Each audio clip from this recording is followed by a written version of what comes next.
तो last class में हम एंडोक्राइन ग्लैंड्स के बारे में बात कर रहे थे। नेम था pituitary gland, hypothalamus, thyroid, parathyroid, adrenal, है ना, ओवरी, टेस्टिस। हमने कुछ ग्लैंड्स के बारे में डिस्कस कर लिया था। एक पेंडिंग रह गई, इसमें नेम आता है पैनक्रियास ग्लैंड। कौन सी ग्लैंड है? Pancreas gland. ये नेम आपने पहले भी सुन रखा है, जब हमने डाइजेशन की बात की थी तो पैनक्रियास का नेम वहाँ पे भी आया था।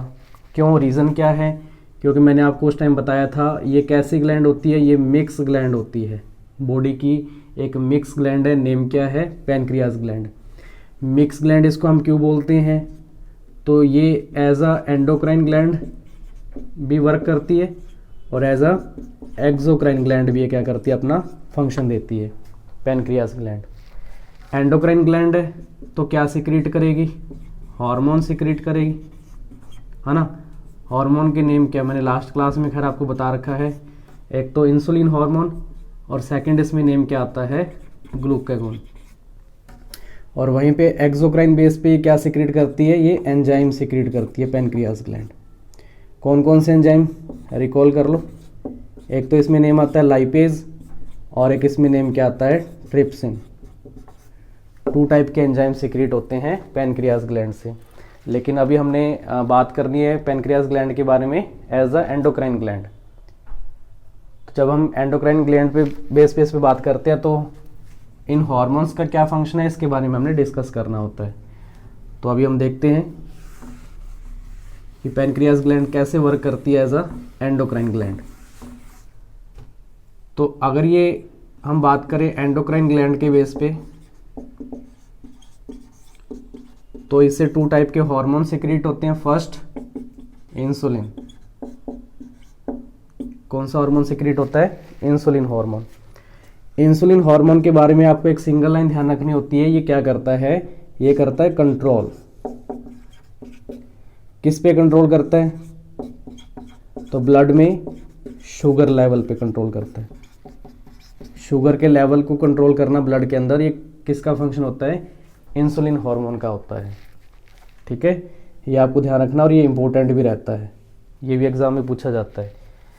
अगर इसकी डेफिशिएंसी हो जाए, है ना, इसकी क्या हो जाए? डेफिशिएंसी हो जाए, कमी हो जाए, तो एक डिजीज हो जाएगा, है ना। इसकी कमी से एक डिजीज होगा। नेम क्या है? डायबिटीज। क्या नेम आता है? डायबिटीज। इंसुलिन हार्मोन की कमी से कौन सा डिजीज होता है? डायबिटीज। आपको ये ध्यान रखना होता है इसमें, ठीक है ना। और इस कंडीशन में क्या होगा? ब्लड के अंदर शुगर का लेवल अप हो जाता है जब इंसुलिन हार्मोन की कमी हो जाए ब्लड के अंदर। क्यों? क्योंकि इसका फंक्शन क्या था? कंट्रोल करना, ब्लड में शुगर के लेवल को कंट्रोल करना इसका फंक्शन था। और जब इसकी कमी हो गई तो कौन सा डिजीज होता है? डायबिटीज़। ये आपको ध्यान रखना है। मतलब ब्लड के अंदर शुगर के लेवल को रेगुलेट करने का फंक्शन किसका होता है? इंसुलिन का होता है। और वहीं पे अगर हम बात करें जो सेकंड हार्मोन है, सेकंड हार्मोन नेम क्या आता है? ग्लूकागोन। क्या नेम है? Glucagon hormone.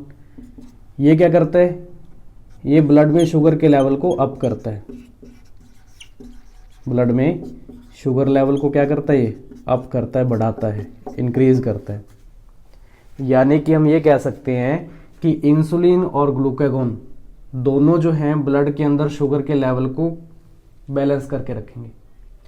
ग्लूकागोन तो क्या करेगा? ब्लड में शुगर के लेवल को बढ़ाता है, इंक्रीज करता है। इंसुलिन क्या करता है? उस लेवल को रेगुलेट करता है, मतलब कंट्रोल में लाता है। तो दोनों का ही रोल है अपने आप में अगर हम बात करें ब्लड के अंदर। तो ये आपको ध्यान रखना है पैनक्रियास ग्लैंड के बारे में, दोनों हार्मोन्स का एक सिंगल फंक्शन जो कि एग्जाम के लिए इंपॉर्टेंट रहता है। ये एक मिक्स ग्लैंड होती है। पैनक्रियास कैसी ग्लैंड है?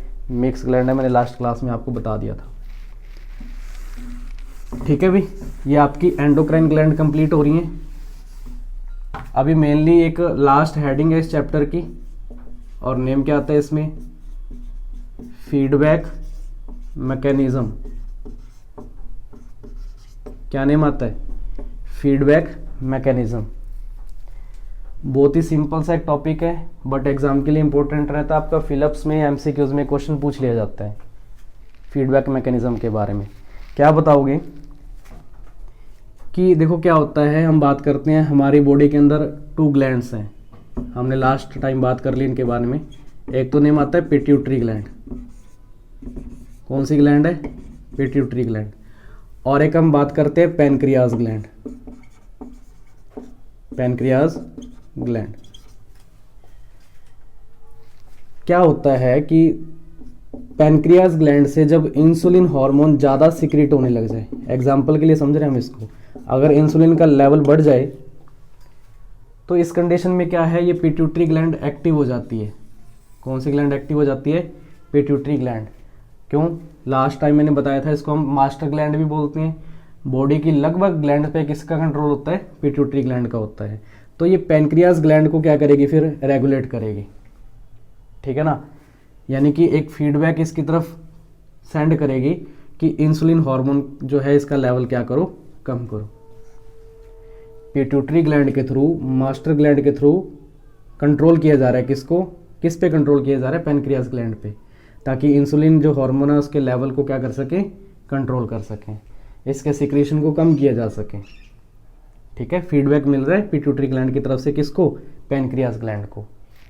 और ऐसे ही मान लो अपोजिट क्या, कि इंसुलिन का जो लेवल अगर कम हो जाए, है ना, कम बढ़ जाए, उस कंडीशन में भी क्या करेगी पिट्यूटरी ग्लैंड? फिर से एक जो है सिग्नल सेंड करेगी, फीडबैक देगी पैनक्रियाज ग्लैंड को कि इसके लेवल को थोड़ा अप करना है, सिक्रेशन को बढ़ाना है। तो ये फीडबैक दिया जा रहा है, ये एक प्रोसेस काम कर रही है कि लेवल को कब ज़्यादा करना है और कब कम करना है। इसको हम बोलते हैं फीडबैक मैकेनिज्म। एक डेफिनेशन के थ्रू इसको हम लिखेंगे और एग्जाम के लिए इंपॉर्टेंट है, ये डेफिनेशन ही पूछी जाती है एग्जाम में। क्या डेफिनेशन बताओगे? The timing and amount of secretion of hormones is controlled by a mechanism that is called feedback mechanism. यानी कि टाइमिंग को और अमाउंट को, किसकी टाइमिंग और किसका अमाउंट? सिक्रेशन ऑफ हार्मोन्स को कंट्रोल किया जाता है इस मैकेनिज्म को, या इसके लिए जो मैकेनिज्म काम करती है उसको हम क्या बोलते हैं? फीडबैक मैकेनिज्म कहते हैं। डेफिनेशन लर्न करोगे, इंपॉर्टेंट है एग्जाम के लिए। ठीक है, बोलिए, यहाँ तो कोई डाउट है तो हम आगे बढ़ते हैं इसमें। तो अभी के लिए ये जो आपका चैप्टर है कंट्रोल एंड कोऑर्डिनेशन कंप्लीट हो रहा है। कुछ नहीं समझ में आया हो इसमें तो आप कमेंट करके पता कर सकते हैं। 3rd चैप्टर आपका बायो का जो रहता है, इसमें how do organisms reproduce, how do organisms reproduce. Organisms में रिप्रोड्यूस कैसे होते हैं, चैप्टर का नेम, इसका मीनिंग क्या है कि ऑर्गेनिजम्स कैसे रिप्रोड्यूस होते हैं। लेकिन अगर हम बात करें इस हाउ को कट करके मैं एक बार के लिए यहाँ टर्म लगाता हूँ वाई ऑर्गेनिजम्स रिप्रोड्यूस। कैसे तो दूर की बात है कि कैसे रिप्रोडक्शन के प्रोसेस होते हैं, हम पढ़ लेंगे, खैर आपने 8th क्लास में भी रीड किया होता है। बट क्वेश्चन है क्यों ऑर्गेनिज्म रिप्रोड्यूस करते ही क्यों हैं? तो यहीं से आपके पास डेफिनेशन निकल के आती है रिप्रोडक्शन की। क्यों? इसलिए ताकि वो अपनी स्पीशीज को कंटिन्यू रख सकें, अपनी लाइफ को एग्जिस्ट कर सके अर्थ पे।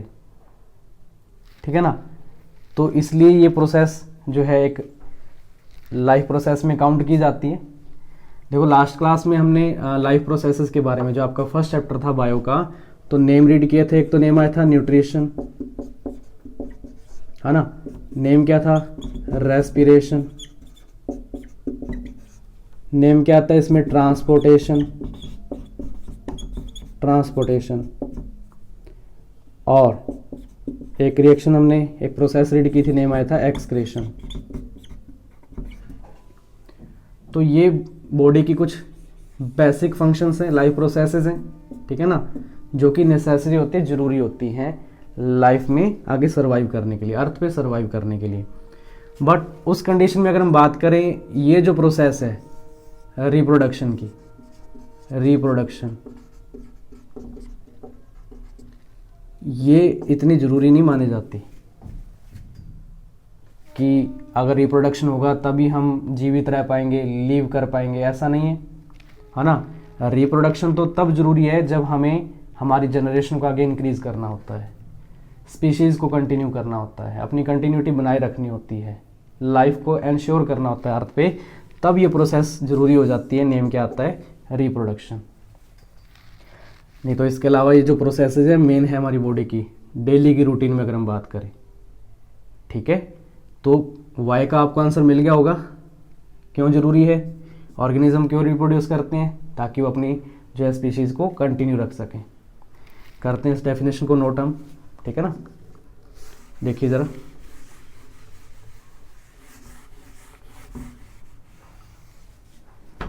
चैप्टर का नेम है हाउ डू ऑर्गेनिजम्स रिप्रोड्यूस। कैसे करते हैं हम वो आगे सीख लेंगे, बट जो है वाई का आपको रीज़न पता कर रहे हैं तो आप एज अ डेफिनेशन इसको नोट करोगे। रिप्रोडक्शन होता क्या है, व्हाट इज़ रिप्रोडक्शन, एग्जाम में क्वेश्चन आ सकता है डेफिनेशन बेस पे, तो आप क्या बताओगे, a biological process, biological process due to which an organism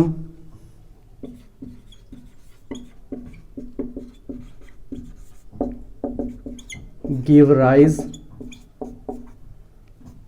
to their young one। एक ऐसी बायोलॉजिकल प्रोसेस जिसके द्वारा एक ऑर्गेनिज्म क्या करता है, राइज करता है अपने यंग वन को। और लगा के डेफिनेशन बहुत सारी बन सकती है, आपको जो इजी लगे इनमें से लर्न करोगे आप, ठीक है। आप क्या बता सकते हो, process by which organism give birth to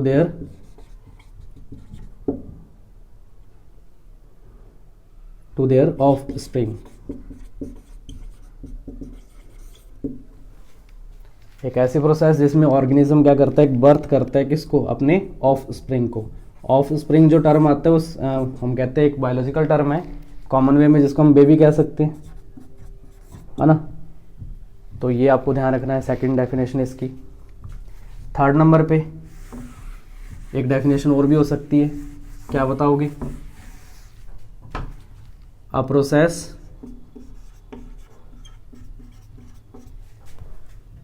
by which an organism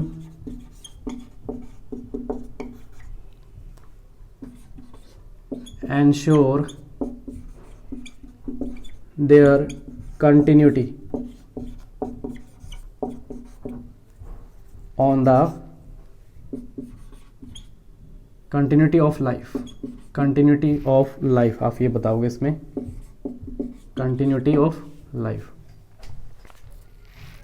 ये भी इसकी डेफिनेशन हो सकती है कि ऑर्गेनिज्म क्या करेगा, एंश्योर करेगा कि उसकी कंटिन्यूटी बनी रहे लाइफ की, ठीक है ना, अर्थ पे, ये आप बता सकते हैं इसमें। तो रिप्रोडक्शन का सीधा सा मीनिंग है कि जिसके थ्रू स्पीशीज जो है अर्थ पे सरवाइव कर पाती है, उनमें जनरेशन आगे बढ़ती है ना। आप एक डेफिनेशन वो भी लिख सकते हो, पेरेंट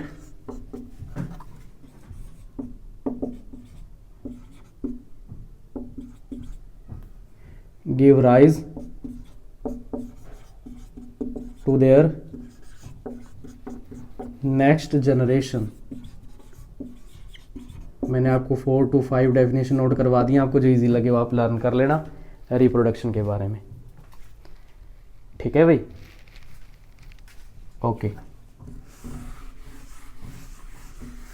अभी अगर हम बात करें नेक्स्ट टॉपिक, इसमें क्या रहता है, देखो इस चैप्टर का जो इंट्रोडक्शन है वो थोड़ा मैं लेट कर रहा हूँ इसमें, ठीक है ना, आपको बताऊंगा। वेरिएशंस का एक टर्म आता है इसमें, डीएनए कॉपी की बात होती है, वो जैसे जैसे हम टॉपिक में आगे बढ़ेंगे, इस चैप्टर में आगे बढ़ेंगे तो वो नेम अपने आप आ जाएंगे, मैं वहाँ उनको एक्सप्लेन कर दूंगा, ठीक है। बट अभी के लिए जो सिंपल वे में आप जैसे लर्न करते आते हो, इस चैप्टर को पहले आपने पढ़ा होता है, उसी वे में आगे बढ़ते हैं। रिप्रोडक्शन की अगर हम बात करें तो इसके 2 मोड्स होते हैं, या फिर आप टाइप्स कह सकते हो, types of reproduction, types of reproduction. तो आप कितने टाइप का बताते हो रिप्रोडक्शन? 2 टाइप का होता है। एक तो इसमें क्या नेम आता है, असेक्सुअल रिप्रोडक्शन, और सेकंड इसमें नेम क्या आता है, सेक्सुअल रिप्रोडक्शन। मेनली रिप्रोडक्शन के कितने टाइप होते हैं? 2 टाइप होते हैं, असेक्सुअल एंड सेक्सुअल रिप्रोडक्शन। ठीक है भाई, तो 1 by 1 हम इनके बारे में डिस्कस करेंगे कि क्या इनका मीनिंग है, और इनके अगर कुछ टाइप्स हैं तो उनके बारे में हम देखेंगे। और ये सारी प्रोसेस लिविंग्स के लिए होती है। ये ऑर्गेनिजम्स की जो बात हो रही है कि रिप्रोड्यूस हो रहे हैं, ये लिविंग ऑर्गेनिज्म की बात कर रहे हैं हम, ठीक है ना। डेड की तो बात कर नहीं सकते, वो कैसे जो है खुद को रिप्रोड्यूस कर पाते हैं, नहीं कर पाते, तो हम लिविंग्स की बात कर रहे हैं, ठीक है ना। लिविंग्स में असेक्सुअल या सेक्सुअल टाइप का रिप्रोडक्शन देखने को मिलता है।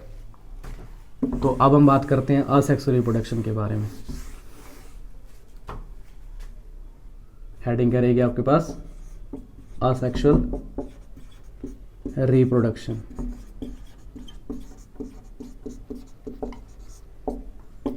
देखो सिंपल वे में समझेंगे, इसकी डेफिनेशन तक हम पहुंचेंगे कि इस टाइप का जो रिप्रोडक्शन होता है इसमें सिंगल पेरेंट की रिक्वायरमेंट होती है।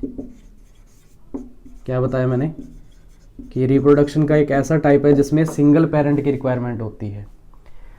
जब सिंगल पेरेंट की रिक्वायरमेंट होती है तो हम कहते हैं कि इसमें जो ऑर्गेनिजम्स या ऑफ स्प्रिंग जो रिप्रोड्यूस यानी कि बर्थ करेंगे वो बिल्कुल सिमिलर होंगे, सिमिलर टू देयर पेरेंट, बिल्कुल अपने पेरेंट जैसे दिखेंगे, कॉपी कह सकते हो आप, उनकी बिल्कुल कॉपी रहेंगे ये ऑफ स्प्रिंग, या जिनको हम न्यू बॉर्न बेबी भी कह सकते हैं, ठीक है ना। ये बिल्कुल सिमिलर। सिमिलर के लिए एक टर्म और भी यूज में आती है, इसको आप बताओगे आइडेंटिकल भी कहते हैं। क्या टर्म लिखा सकता है, आइडेंटिकल। कि रिप्रोडक्शन का एक ऐसा टाइप जिसमें सिंगल पेरेंट की रिक्वायरमेंट होती है और इसमें जो ऑफ स्प्रिंग जो रिप्रोड्यूस करेंगे वो बिल्कुल सिमिलर होंगे या सेम दिखेंगे, किसके जैसे, अपने पेरेंट जैसे। क्यों ऐसा क्यों होता है? क्योंकि पेरेंट्स में जो करेक्टर्स हैं वो सारे के सारे किस में ट्रांसफर होंगे, इस जनरेशन में ट्रांसमिट होंगे। और 9th क्लास में आप पढ़ते हो ये जो करेक्टर्स को आगे कैरी करने का फंक्शन किसका होता है, इसका वेक्टर कौन बनता है, किसके थ्रू आगे ट्रैवल करते हैं, आगे जो है नेक्स्ट जनरेशन में एंटर करते हैं, तो आप बताते हो क्रोमोसोम्स। क्या नेम आता है, क्रोमोसोम्स। ये 9th क्लास का टर्म है, क्रोमोसोम्स, है ना। ह्यूमन बॉडी के अंदर टोटल कितने क्रोमोसोम होते हैं, तो आप बताते हो 46। पेयर में पूछ ले तो कितने बताओगे, 23 पेयर। और ये क्रोमोसोम जो है कहाँ प्रेजेंट होते हैं, तो आप बताते हैं न्यूक्लियस में प्रेजेंट होते हैं। आप न्यूक्लियस के बारे में रीड करते हो 9th क्लास में, है ना। क्योंकि न्यूक्लियस क्या करता है, जेनेटिकल मटेरियल को कंटेन करता है। न्यूक्लियस का फंक्शन क्या होता है, न्यूक्लियस कंटेन करता है, यानी कि इसमें प्रेजेंट होता है क्या, तो आप बताते हो जेनेटिकल मटेरियल।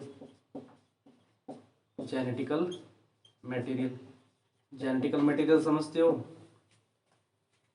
जीन्स की बात करते हैं, जो करेक्टर्स आपको जनरेशन में देखने को मिलते हैं, जो पेरेंट्स से मिलते हैं ना, उनको हम बोलते हैं जेनेटिकल मटेरियल के थ्रू वो पास होते हैं। और जेनेटिकल मटेरियल मेनली क्या होता है, डीएनए। क्या होता है, डीएनए। डीएनए की फुल फॉर्म एग्जाम के लिए इंपॉर्टेंट रहती है, डीऑक्सीराइबोज न्यूक्लिक एसिड। क्या फुल फॉर्म होती है डीएनए की, तो आप बताओगे deoxy ribose nucleic acid,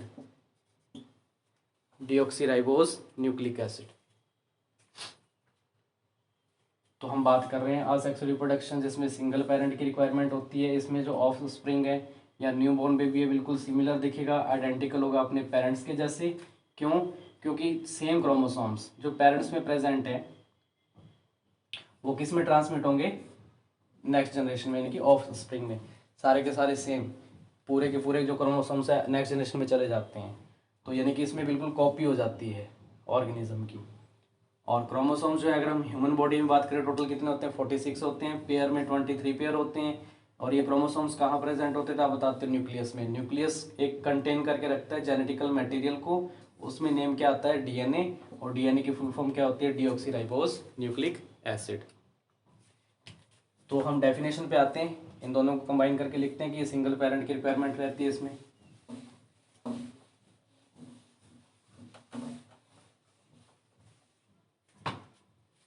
A type of reproduction, a type of reproduction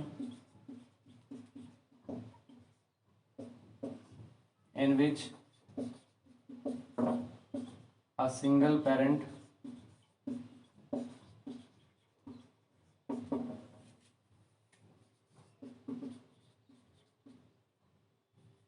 reproduce। एक सिंगल पेरेंट इसमें क्या होता है? रिप्रोड्यूस होता है, खुद को रिप्रोड्यूस करता है। एक सिंगल पेरेंट से ही नई जनरेशन बनती है, ठीक है। इसको हम बोलते हैं असेक्सुअल रिप्रोडक्शन। सिंगल पेरेंट की जिसमें रिक्वायरमेंट होती है उस रिप्रोडक्शन को हम क्या बोलते हैं? असेक्सुअल रिप्रोडक्शन बोलते हैं। एक सिंगल बॉडी ही रहेगी न्यू जनरेशन बनाने के लिए। हम आगे एग्जांपल देखेंगे, अमीबा, यीस्ट, प्लेनेरिया, है ना, ब्रायोफिलम। हम बात करेंगे म्यूकर, राइजोपस, ब्रेड मोल्ड, इन सब की हम बात करेंगे कि एक सिंगल पेरेंट से कैसे नई जनरेशन बन रही है, ठीक है ना। तो इसके कुछ टाइप्स हो जाते हैं सेक्सुअल रिप्रोडक्शन के, ऑर्गेनिजम्स के अंदर ये होता है, और उस बेस पे इसके अलग अलग टाइप होते हैं। तो पहले तो आप नेम लर्न करोगे, इसमें नेम आएगा, आप सुनोगे फीजन। सेक्सुअल रिप्रोडक्शन का टाइप है फीजन। सेकंड आप इसमें रीड करोगे, नेम आता है बडिंग। क्या नेम आता है? बडिंग। एक आप इसमें नेम रीड करोगे, फ्रेगमेंटेशन। क्या नेम आता है? फ्रेगमेंटेशन। फोर्थ नंबर पे आप एक नेम रीड करोगे इसमें, ठीक है ना। अगर हम बात करें, फीजन हो गया, बडिंग, फ्रेगमेंटेशन, रीजनरेशन। क्या नेम आता है? रीजनरेशन इसमें नेम आता है। और एक आप इसमें नेम रीड करोगे, वेजिटेटिव प्रोपेगेशन। Vegetative propagation. इन सब के बारे में हम वन बाय वन डिस्कस करेंगे, एग्जाम के लिए इंपॉर्टेंट रहते हैं। थोड़ा डायग्रामेटिकली इसको हम समझेंगे इस चैप्टर को। और 6 नंबर पे आप एक नेम रीड करोगे, स्पोर फॉर्मेशन। क्या नेम आता है इसमें? Spore formation. तो असेक्सुअल रिप्रोडक्शन के अलग अलग टाइप होते हैं, fission, budding, fragmentation, regeneration, vegetative propagation and spore formation, ठीक है भाई। ये असेक्सुअल रिप्रोडक्शन के टाइप है। एग्जाम में एमसीक्यूज बेस्ड क्वेश्चन आ सकता है, which of the following is not a type of asexual reproduction. उनमें से 3 तो ये दे रखे होंगे, 4 कोई और ही नेम दे रखा होगा, आप उसको टिक करके आओगे, है ना। जैसे 3 ये दे दिए, 4th नंबर पे कोई और ऑप्शन दे रखा है तो वो इसका आंसर रहेगा, ठीक है। तो आपको ये असेक्सुअल रिप्रोडक्शन के नेम या फिर ये टाइप्स लर्न करने होते हैं वन बाय वन। अभी क्या रहेगा, इनके बारे में, इनकी जो डेफिनेशन क्या है और एग्जाम्पल क्या है, उनका डायग्राम। डेफिनेशन, एग्जाम्पल, डायग्राम, इन सब के बारे में हमें वन बाय वन रीड करना होता है। तो इसमें हम देखते हैं फर्स्ट फीजन के बारे में। फीजन,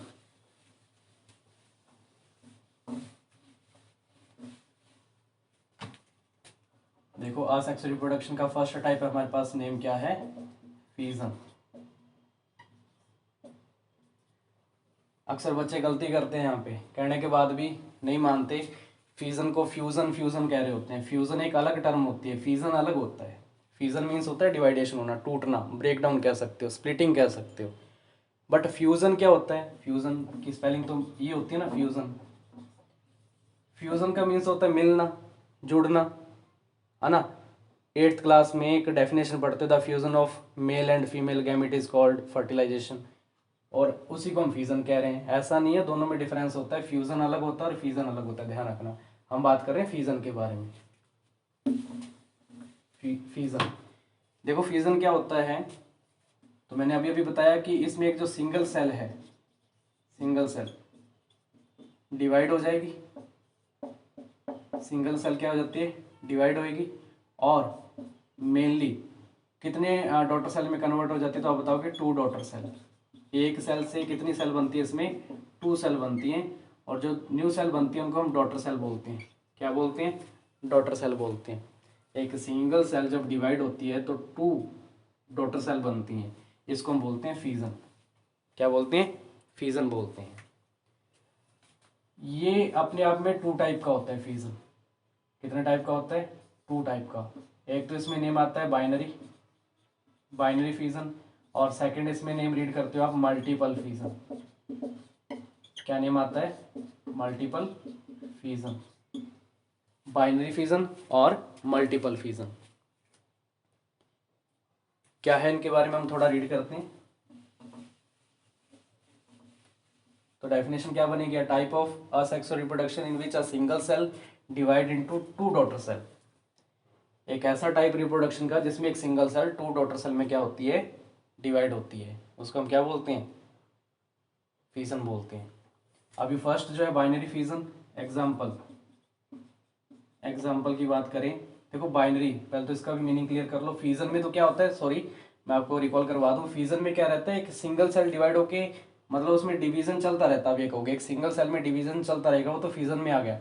बट अगर स्पेशली हम बात करें बाइनरी फीजन की, बाइनरी फीजन, तो बाइनरी को आप 2 पार्ट्स में डिवाइड कर सकते हो। बाइनरी, बाई मीन्स होता है 2, यहाँ पे फिक्स रहेगा कि एक जो सिंगल सेल है वो 2 डॉटर सेल में डिवाइड हो जाती है। फीजन तो एक कॉमनली नेम आ गया, उसमें तो क्या है कि एक सिंगल सेल जब डिवाइड होगी तो मल्टीपल भी हो सकती है ना, डिफरेंट जो है उसके अलग अलग सेल्स बन सकती हैं, मैनी सेल्स में हो सकता है, ठीक है ना, डिवाइड हो सकता है। बट बाइनरी में क्या रहेगा, फिक्स है कि एक सिंगल सेल 2 डॉटर सेल में ही डिवाइड होती है, इसको बोलते हैं बाइनरी फीजन। 2 डॉटर सेल इसमें बनती है, बाइनरी मीन्स होता है 2। तो एग्जाम्पल की अगर हम बात करें, इसमें नेम आता है अमीबा। क्या एग्जाम्पल है हमारे पास, अमीबा इसका एग्जाम्पल रहेगा, ठीक है। एक एग्जाम्पल इसमें और आता है बाइनरी फीजन में, क्या नेम बताते हो, इसमें नेम आता है लेशमैनिया, लेशमैनिया। लेशमैनिया के बारे में जानते हो कि 9th क्लास में नेम आ जाता है। वैसे लेशमैनिया जो है एक डिजीज कॉज करता है, उसका नेम आता है काला आजार, काला आजार बोलते हैं इसको, ठीक है। लेशमैनिया के कारण होता है ये। तो इनमें जो है रिप्रोडक्शन का जो टाइप रहेगा सेक्सुअल रिप्रोडक्शन का, वो कौन सा होता है, फीजन। और फीजन में भी नेम क्या आता है, बाइनरी फीजन। वहीं पे अगर हम बात करें मल्टीपल फीजन के बारे में, तो इसका जो एग्जांपल देखो, मल्टीपल फीजन क्या मीनिंग, यानी कि एक सेल जो है अनकाउंटेबल डिवाइडेशन करेगी, उसका जो न्यूक्लियस है वो डिवाइडेशन करता रहेगा बार बार, मल्टीपल टाइप में, ठीक है ना, मल्टीपल फॉर्म में रहेगा, तो उसको हम बोलते हैं मल्टीपल फीजन। और ऐसा एग्जांपल जो है, इसका एग्जांपल क्या रहेगा हमारे पास, हम देखेंगे नेम आता है इसमें प्लाज्मोडियम। क्या नेम आता है, प्लाज्मोडियम। और प्लाज्मोडियम के बारे में एग्जाम में क्वेश्चन ये पूछ सकते हैं, ये मलेरियल पैरासाइटिक होता है, मलेरिया फैलाने वाला एक जो लार्वा है या पैरासाइट है, उसको हम क्या बोलते हैं, प्लाज्मोडियम बोलते हैं। तो मलेरियल, मलेरियल पैरासाइट होता है ना, आपको ये ध्यान रखना है। फीजन फर्स्ट टाइप है सेक्सुअल रिप्रोडक्शन का जिसके बारे में बात कर रहे हैं, ये खुद 2 टाइप का होता है, binary and multiple fission. Binary means क्या होता है, एक सिंगल सेल 2 डॉटर सेल में डिवाइड होती है, एग्जाम्पल क्या है, अमीबा और लिशमैनिया। लिशमैनिया के कारण एक डिजीज क्रिएट होता है, नेम क्या है, काला आजार।